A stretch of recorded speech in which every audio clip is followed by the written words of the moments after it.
تعالوا النهارده اكلمكم في شقه كانت تشطيب قديم ومتهالك وكان فيها مشاكل كتير قوي، اهمهم واخطرهم اللي قابلنا ان كل الحيطان بتاعت الشقه ما كانتش زوايا 90 درجه، كل الحيطان كانت زوايا سواء منفرجه او حاده، ما كانش فيه زاويه مظبوطه خالص. طبعا ده بيسبب لنا مشكله في الفرش وبيسبب لنا مشكله في الديكور واحنا شغالين. اول حاجه عندي منطقه الريسبشن ما شاء الله مساحته كبيره جدا. تعال اشرح لك ازاي حلينا مشكله الفرش. الاول انا عندي هنا باب الشقه، بدخل من باب الشقه عندي هنا منطقه السفره بالبوفيه، عندي هنا بارتيشن احنا عملناه بمنطقه تلفزيون دوار زي ما احنا شايفين، عشان لو انا موجود في منطقه السفره اقدر اتفرج على التي في وانا قاعد باكل هنا، وفي نفس الوقت اقدر الف التلفزيون عشان يخدم على منطقه الريسبشن والليفنج. هقول لك برضو انا ليه عملت هنا البارتيشن، عشان لو انا داخل من باب الشقه ما بقاش مجروح من منطقه البابليك زون اللي موجوده هناك اللي هتكلم فيها، واقدر ادخل لمنطقه الطرق. الريسبشن عندي مساحته كبيره وده ساعدنا ان احنا نعمل البارتيشن بالتصميم وبالشكل اللي احنا شايفينه دوت. عندي هنا منطقه الليفنج، اقدر اعمل هنا منطقه جلوس امام الشاشه بالتكنيك المتحرك. طبعا ده بيلف 360 درجه مش 180. طبعا ليه؟ لان احنا عاملين السلوك بتاعتنا بالكامل جوه الكور وجوه الاكس اللي بيلف حواليه الشاشه. عندي هنا منطقه جلوس ثانيه خاصه برضو بفراغ الريسبشن، فبقى عندي قطعه كبيره وعندي قطعه ثانيه كمان كبيره بتبص ناحيه البلكونه. اللي ورايا دوت باب مخفي بيعزل منطقه الطرقه عن منطقه الريسبشن، عشان لو في اي حد جوه، طبعا باقي الشقه كبيره جدا، لو في اي حركه او في اي حاجه يبقى في عندي البرايفت زون مفصول عن البابليك زون. الشقه الحقيقه احنا لما خدناها كانت على منسوبين، ودي حاجه كانت في الخرسانات احنا احترمنا دوت، وكانت فكره برضو لطيفه ان احنا حافظنا عليها وعملنا درجتين سلم عليهم الباب المخفي بالشكل الديكوري اللي احنا شايفينه ده. طبعا انا كده بدات ادخل على منطقه الطرقه. الحقيقه قبل ما ادخل على منطقه الطرقه تعالى ارجعك تاني للمشكله الكبيره اللي كانت عندي في الريسبشن. انا عندي كل الزوايا اللي حضراتكم شايفينها ديت مش 90 درجه، الزاويه ديت للاسف عامله شبه منحرف. عندي الجزء ده بالكامل جبسون بورد زي ما احنا شايفين كده اهو، كل ده جبسون بورد. عندي تاسيس تكييفات بالمناسبه هنا بس احنا خافينه بالوول بيبر. انا عندي الريسبشن دوت، لو معلش تعالى اقف هنا كده. الريسبشن دوت لو انت باصص معايا هتلاقي هو في الاصل كان عامل كده، يعني الزاويه دي والزاويه ديت مفتوحين والزوايا هنا مقفوله، فانا بقى عندي ميول في حيطان الريسبشن بالشكل اللي هو الشبه المنحرف دوت. طيب التحريفه ديت عامله 2 متر، طبعا رقم مرعب. عندي متر هنا، يعني من الصفر لمتر الحيطه ديت مايله كده، وعندي من صفر لمتر الحيطه ديت مايله هنا. وعندي اعمده كتير كانت موجوده في نص الحيطان، يعني انا عندي هنا كان في عمود وفي عندي عمود تاني موجود هنا، وطبعا الكلام ده بيقابله الناحيه التانيه نفس الاعمده، وعندي عمود في البدايه. عملنا ايه؟ بدانا نفكر بدايركشن في كيرفز، حاجه مش وابي سابي بس حاجه تبقى مودرن، وفي نفس الوقت ابدا اخطف بيها النظر في موضوع الميول بتاعه الحيطان. وطبعا دوت بيساعدني ان اللحامات بتاعتي والارضيات بتاعتي بالكامل تبقى ماشيه خط واحد، ما اشوفش زي ما احنا بنقول عليها سمكه، يعني ما اشوفش حاجه بلاطه بتبدا من صفر تقعد تبدا تكبر معايا، ده طبعا حاجه مرفوضه عندنا بالكامل. كذلك الحيطان طبعا مرفوضه عندي بالكامل. احنا جينا هنا عملنا ارش زي ما احنا شايفين مضيء، عندي التكييف هيكون موجود هنا، وعندي وول بيبر. خطفنا العمود، عندي هنا عمود خدنا بنفس الكيرفات والروح، عملنا هنا رف من الجبسون بورد باضاءه احط فيها اكسسوارات وبلعنا العمود بالشكل دوت. عندي هنا منطقه الجلوس عملنا باك جراوند فيها برضو ارش عشان ابقى شغال بنفس العناصر ونفس المدرسه، وعندي الجزء الخلفي الحيطان ظبطناها برضو بالشكل دوت. تعالوا نروح على المنطقه الثانيه. كان عندي برضو هنا عمود، خدنا العمود بالجبسون بورد، كل ده شغل جبسون بورد، لفينا العمود واشتغلنا برضو بنفس الدايركشن، جلدنا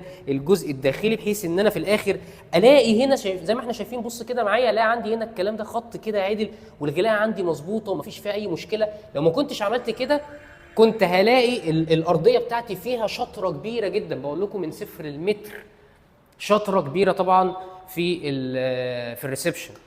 استخدمنا هنا ارش برضه، طبعا ده في القعده هنا عندي ارش بنفس الوول بيبر اللي موجوده هناك، وعندي طبعا التلفزيون اللي هو الروتيتد جوه البارتيشن.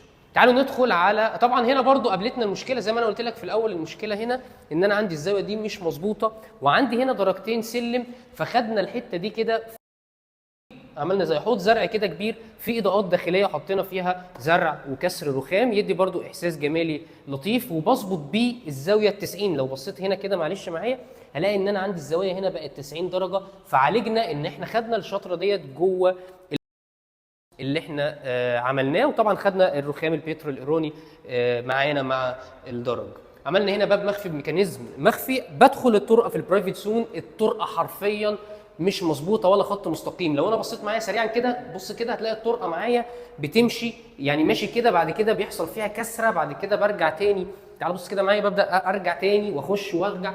دي الاعمده والانشائي والمباني اللي احنا اشتغلنا بيها في التشطيب القديم. بدانا نعمل ايه؟ اول حاجه لو جينا كده ورا، تعالى كده معايا، اول حاجه حطينا هنا لوحه الكهرباء الرئيسيه عليها لوحه ديكوريه، استخدمنا هنا 2 اباليك، عملنا بروفايل ليد بالشكل دوت عشان ابدا اعمل عدم الشعور بالملل وانا ماشي في الطرقه، وابدا اعمل كسر للطرقه الطويله اللي هي اصلا معموله زي الديكونستركشن، هي اصلا متكسره ومتفككه معايا.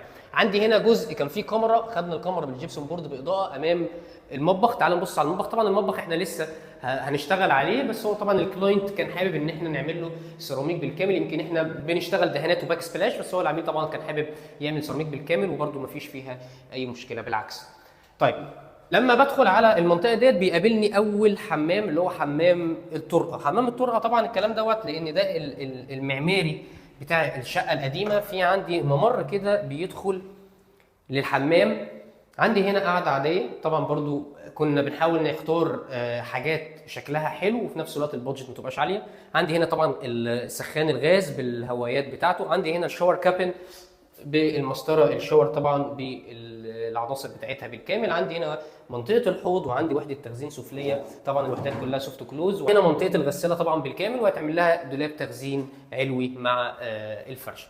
تعالوا ندخل على الفراغ اللي بعده.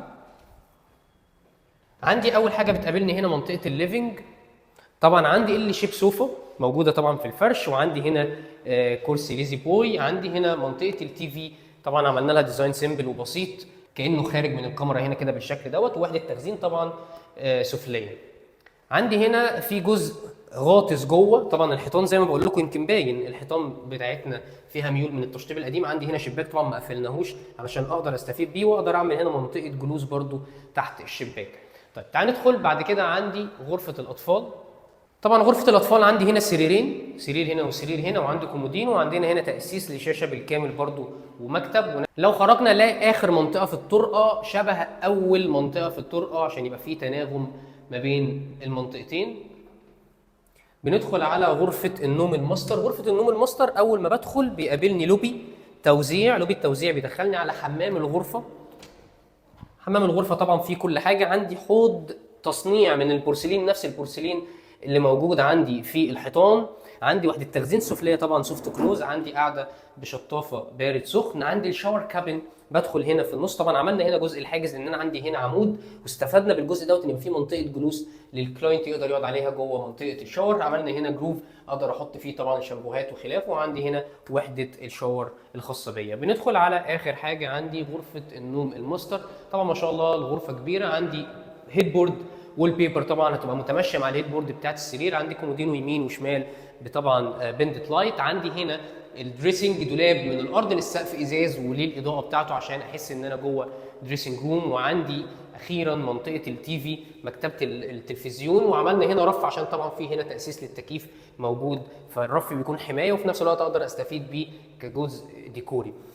اخر حاجه عندي في جوه غرفه النوم الماستر هيبقى عندي هنا دولاب موجود طبعا باضاءه عشان اقدر استفيد بيها. والدولاب دوت هيبقى عندي تخزين فوق، وفي نفس الوقت هيبقى عندي زي جزء مكتب هنا، وبرده نفس الكلام كمكتب او تسريحه هتكون موجوده جوه الزون ده عشان يبان كانه بيلت ان مع الاعمده الخرسانيه. مستني اشوف رايكم في الكومنتات على الحلول الديكوريه اللي احنا عملناها سواء على المستوى الوظيفي او المستوى الجمالي.